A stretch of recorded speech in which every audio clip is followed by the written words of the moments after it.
Hi, it's Dr. Christine Sauer here with Ron Williams on Healthy Alternatives, Your Quality of Life. Welcome. Today, I'm very fascinated to have one of the country's leading experts in exercise physiology, diet and nutrition, and fat loss on my show. Oh, I need that. His unique approach to education and inspiring philosophy combines being healthy physically, mentally, emotionally, and spiritually. Awesome. Welcome to the show, Ron. Thank you so much. Glad to be here with you. Same here. Now tell me a little bit about how the heck did you get into fitness and all around wellness? Well, actually, fitness has been a part of my life since I can remember. I remember running track in sixth and seventh grade and playing football as a youngster. So it's really been a part of my life for, like I said, as far as I can remember. Wow. Where did you grow up? I grew up in Indianapolis, Indiana.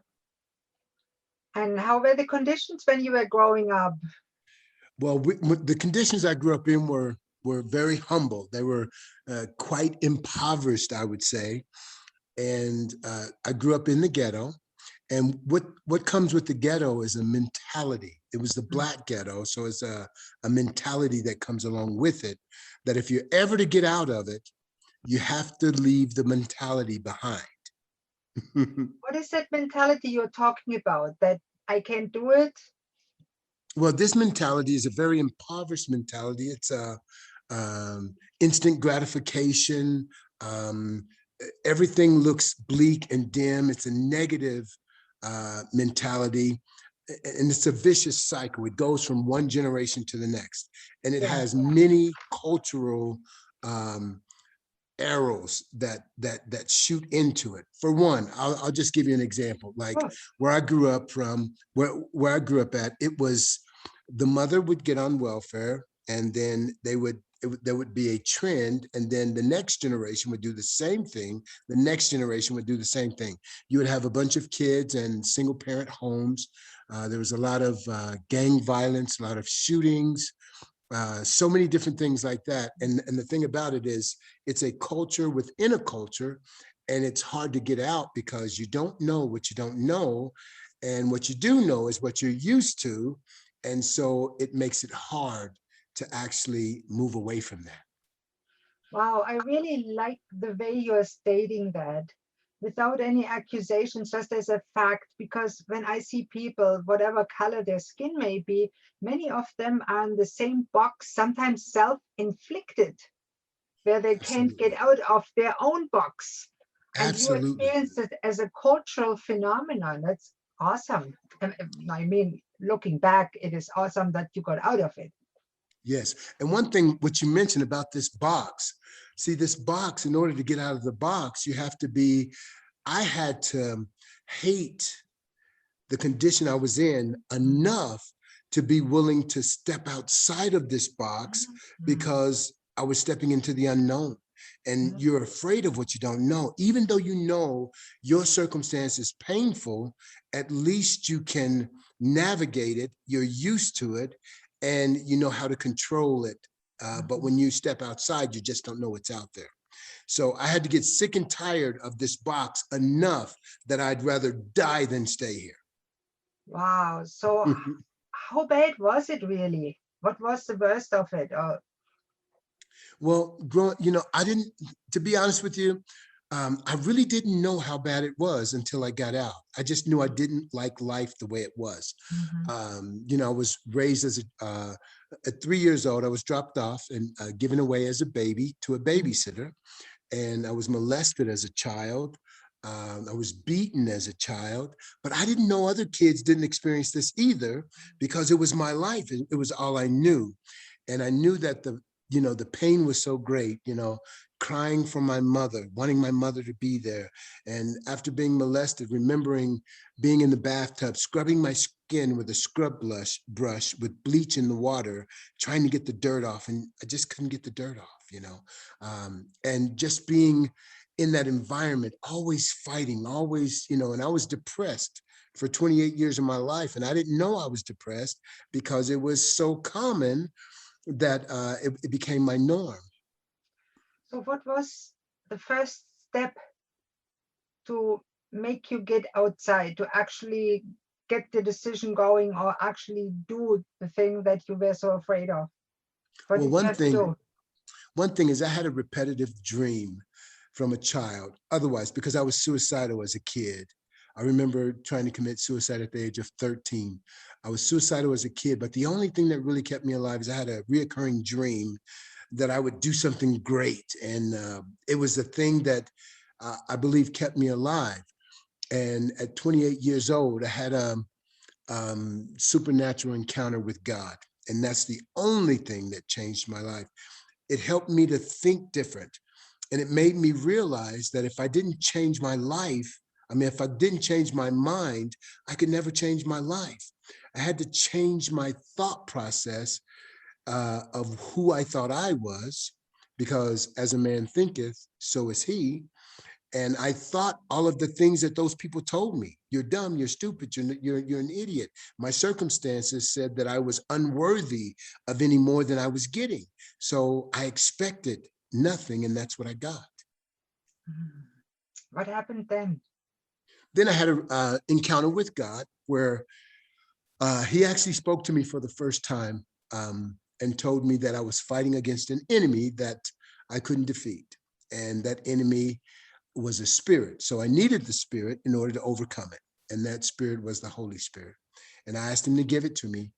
And from that moment forward, I began to read the scriptures and began to believe the scriptures. But when I believe what the scripture says, they say, I'm the head and not the tail, the above only, not the beneath. I can do all things through Christ that strengthens me. I started believing this stuff. And when I started believing different, I started seeing different. And when I started seeing different, I started acting different. That is great. So what happened then? You acted different. What did you do differently? Well, everything was different. I realized that this growth that I was getting, that I could no longer live where I was living, because it kept pulling me into areas and pulling me back into things that I used to think about and I used to do. So I really believe, I'm a firm believer that you become a product of your environment. So I had to get out of that environment, as you talked about, get out of that box and move somewhere else outside of that environment so that I could experience a different culture and a different way of life. So what I ended up doing is leaving Indianapolis, Indiana, and I moved to Salt Lake City, Utah. Man, the environment is so different here. I guess And so. I've been here ever since. And I've been here probably a little over probably 30 years. Wow. Why Salt Lake City? I have no idea. I came here once and I did a workshop. And that workshop was a bodybuilding workshop. And I began to look around. I saw how clean it was here. I saw the mountains. It looked like another planet, really. Yeah. And I went back to Indiana and thought, if there was any place in the world I would want to live, it would be a tropical island. But I ended up moving back to Utah. Wow. Yeah. So what did you do then in Utah? Well, in Utah, I don't know if you knew this, but I am a 21-time world champion.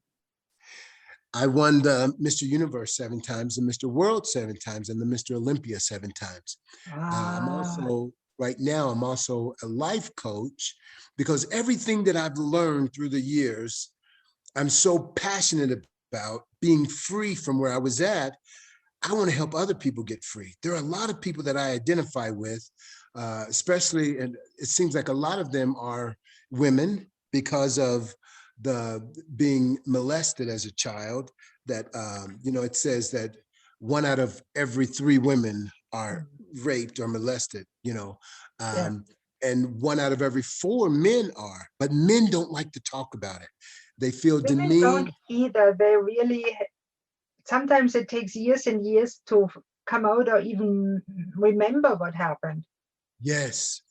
That is strange you said that, because there are some years of my life that I completely forgot. I mean, I Mm. can't remember when I was 4, 5, and 6, but I remember when I was 3. Hmm. That is amazing. And they say when that happens, there's a something traumatic must have happened, and your Mm. brain shut it off for survival purposes. Yeah, and put it away so because it's so horrendous. Yeah. Wow. I must have seen you in a picture because when I was still living in Germany in the 90s and in early 80s, my ex-husband, he was a bodybuilder and taekwondo guy, and he loved those magazines, Mr. Olympia, Joe Wilder, Gold's Gym. I'm pretty Yes. sure a picture of you was in there. Absolutely. You know what? Back in that in the time when you were in Germany, I was in Germany. I Yeah. competed in Germany. That's where I actually Wow. started my career. I won 13 titles in Germany. Wow, good for you. You must have had one definition.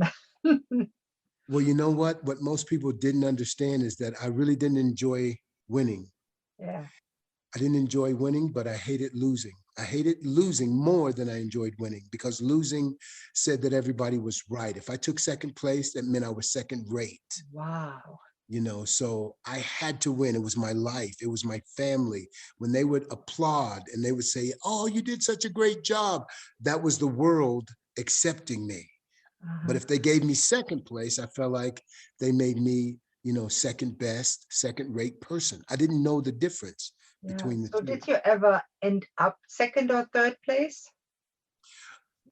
Very, very, very seldom. Very seldom. But there was a few times I did end up second place, sometimes even third place. That was very, very rare, because I trained differently than everybody else trained. It was my life. It was a sport to most people, Yeah. but for me, it was life or death. Yeah. Yeah. So how did you feel when you ended up third place? Just curious. Did it really make you feel bad? Bad is an understatement. I guess so. Yeah. Yeah, yeah. Wow, but you are now in the International Natural Bodybuilding Association's Hall of Fame Yes, yes. now. And I hear you have a big family. Tell us about it. Well, I have a huge family, because, and some people think, "Oh, that is so great," but it wasn't so great in the beginning, because here I was. One thing about the Black ghetto is that, because there's not a lot of financial, um, uh, well, I'll just say it's really impoverished. And because of that, oftentimes the entertainment was the sexual relationship between the male and the female. Mm. And so there was a lot of entertainment going on. I ended up with 6 kids and 22 grandkids. My wife and I have 4 kids. Well, they're her 4 kids. I have 6. She has 4. But my 6 kids ended up with giving me 22 grandkids Wow. among the 6. So, but that becomes a form of entertainment. It's not sacred. It's not something that is special. And I had to learn about that after I left the ghetto, that this was not meant for entertainment. Yeah, not just no. Now, question for you. You must have gone through many really tough times even after you left the ghetto. Tell us about just one episode. Well, I remember leaving. I quit my job. I knew I had to leave, but I didn't know that if you quit your job, you couldn't get unemployment. Quit my job, moved to Salt Lake City, and I started personal training in Utah. And one of the tough times that I had was finding clients. I had to learn how to talk to people. One thing I didn't understand was, growing up, communication is a skill that you learn in your home, by talking to your siblings, talking to your parents. I never really had a good source or foundation of knowing how to communicate. Mm. Most people would call me shy, because I didn't communicate well. I didn't know how to. I wasn't taught to. I wasn't trained that way. And so I had to learn how to communicate. I remember having a client that at the end of the month when he was supposed to pay me, I have bills to pay. He says to me, I don't have any money, but I have a VCR and a TV that I can give you. And I thought, I can't pay my bills with a VCR and a TV. So it was really tough in the beginning getting reputable clientele. And after a while, being here, learning how to communicate, learning how to deal with different people, I began to develop a clientele where I didn't even advertise. I would send people to other people because I had so many clients. What is your preferred method of helping your clients change? Preferred method. One of the things that I'm really good at, and that is analyzing people. That meant my life. I had to know what you meant when you said, hey, Ron, I love you. What does that mean? I'm going to take advantage of you. Exactly what do you mean when you say you love me? So I'm really good at judge of character, analyzing people. And one of the things I do, I listen to what they say and I find out what their goals are. Then I back into it and we begin to troubleshoot. That's one of the things I think God gave me as a gift, is to troubleshoot, to find out the root of the problem. Never, ever deal with the symptoms, but go to the root, kill the root, and the problem diminishes. Sort of like a dandelion. If you cut the dandelion down, it comes back. You go to the root of it, kill the root, the flower goes away. So my goal is to get to the root, the source. I always say this, doctor, and that is, if someone can trigger you, there is a gun somewhere in the vicinity, and all you need is a bullet to get an explosion. And so if you can't find out if you can't find out the root of the problem, then let's go to the trigger. Because if we can find the trigger, we can troubleshoot and find the root. That is a great analogy. Thank you for that so much. So what do you do now? How do you work with your clients? What's your favorite way to do that? Well, one is like I just came back from Georgia, where I started with a new client. She's a pastor of a church, and she's struggling with being overweight. And she struggled with it her whole life. I go back and I look at the pictures of when she was a child. I find out her relationship with her father, her relationship with her mother, her relationship with her siblings, to see if there's any sibling rivalry. Find out if there are any cortisol releases, because cortisol creates excess body fat. And I want to find out if there are any cortisol releases. And if we can get rid of the cortisol release, sometimes the only thing they can do to get rid of that cortisol release is to forgive whoever the perpetrator was that caused that situation. And many times they don't want to do that. They don't want to forgive. They feel like, I have a right not to forgive, not realizing that's destroying something inside of them, and that's perpetuating the problem. So we get rid of those common things. I look at their diet and nutrition, see if they have anything that's creating this extra body fat, like xenoestrogens or estrogen mimickers, what type of water they're drinking. I found there are more than 75 reasons why people carry excess body fat. So we have to figure out which ones belong to you. And if we can reverse those reasons why you're carrying the body fat, then the body fat has no right to live there. And when I teach on that, I teach, one of the things I tell them, it's like having a squatter in your house. In order to get that squatter out, there's some legal things that you have to go through to get that squatter out. You can't even just go to the police and say, hey, this squatter's living in my house. Can you tell them to leave? There are some legal things that you have to do. If body fat is there, it is like a squatter. It is an unwanted entity that's living in your house, your body, and you don't want it there. Are you just going to let it live there, or are you going to evict it? Well, there's some legal things that you can do to make that body fat leave and not come back. But we've got to find out why it's there, and then we've got to implement the means of getting rid of it. You have to file an eviction notice to your body fat. Oh my That's God, I right. love that one. What a good thing to say. I love the way you teach. And I understand as a bodybuilder, especially as a champion bodybuilder, you know all about body fat because before a competition, you have to reduce it to the minimum possible. That's right. But what I Wow. didn't understand is that I used to think I was so wrong and so naive for so many years. I thought people that carried body fat were lazy, they weren't disciplined, and they just didn't want to get rid of it. But what I realized is that the people that carry the extra body fat, they're the only reason a lot of these programs stay in existence. They are disciplined. They do have a lot of willpower. That's why they keep doing these programs. The problem is they don't have the solution that they need in order to get rid of the body fat and then keep it away.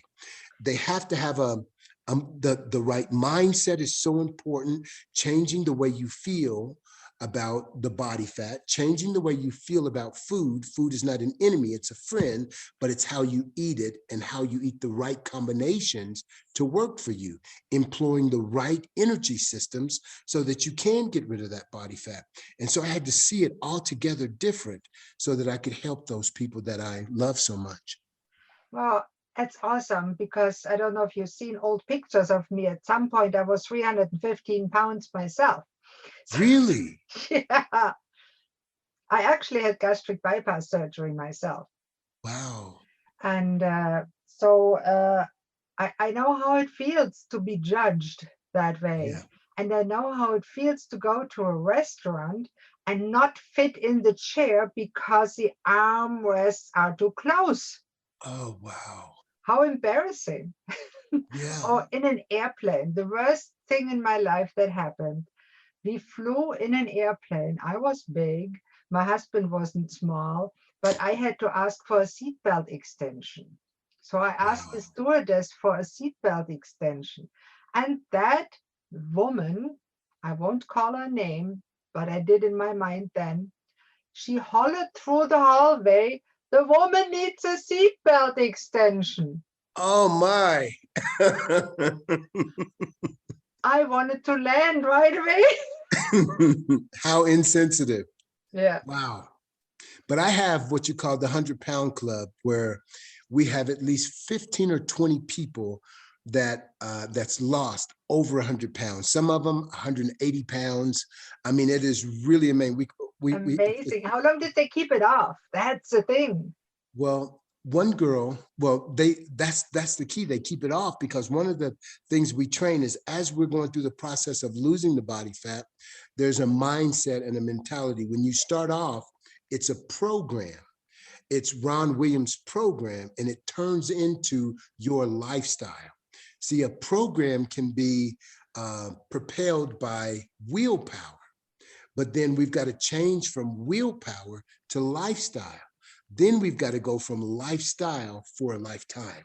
And that all changes in your head. You have to change your thought process. Wow, Ron, you are such an inspiration. So if somebody listens to that and they said, oh my God, Ron, I have to contact him. What's the best way to contact you? I know I have your links. They will be underneath the video and on the podcasting side. What's the best way? Well, one is just our Facebook, our email address, our website, which is Iron Chessmaster, excuse me, ironchessmaster.com, ironchessmaster.com. We also developed exercise equipment. I create exercise equipment, which is really amazing. Or they can go to support at ironchessmaster.com would be awesome. Okay, I encourage everybody to do that. Thank you so much, Ron, and I'm looking forward to talking to you again. Well, thank you so much. And I'm really inspired by your story. I'm going to go back and listen to it again. Thank you. That's so kind of you.